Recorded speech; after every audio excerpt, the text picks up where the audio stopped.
had a feeling that I was different from the rest. It was definitely harder growing up because when you're little, not everyone knows. Don't stare. Like all the little kids would think that something was different, and you knew deep down that something about you was not like the rest.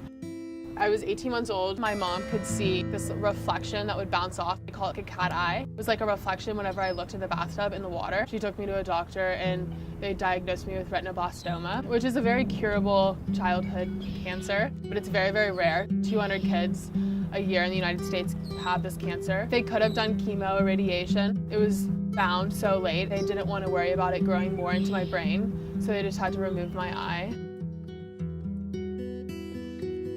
I think it was definitely the hardest on my mom, but I remember she always would say to me, but I would get upset when I was little.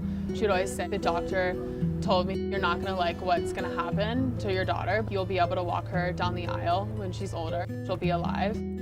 Sports were really, really hard for me growing up because I don't have like as much like hand-eye coordination as most people do. And so I tried sports, but it never really stuck with me. So I never thought I could be really, really great at sport, and rowing's definitely made me have the confidence and really changed me as a person.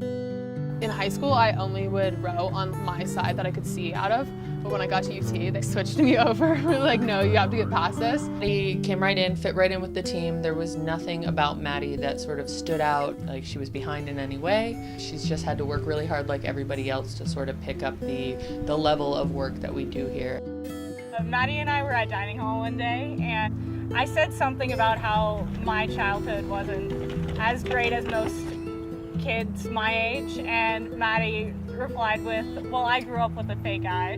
The team atmosphere, just your teammates like lift you up, and especially in Texas, it's a team that I've never been a part of. Everyone just wants to get better, and everyone pushes each other to get better.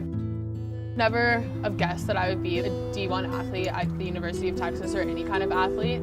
And so rowing's definitely opened up a door that I never knew was possible.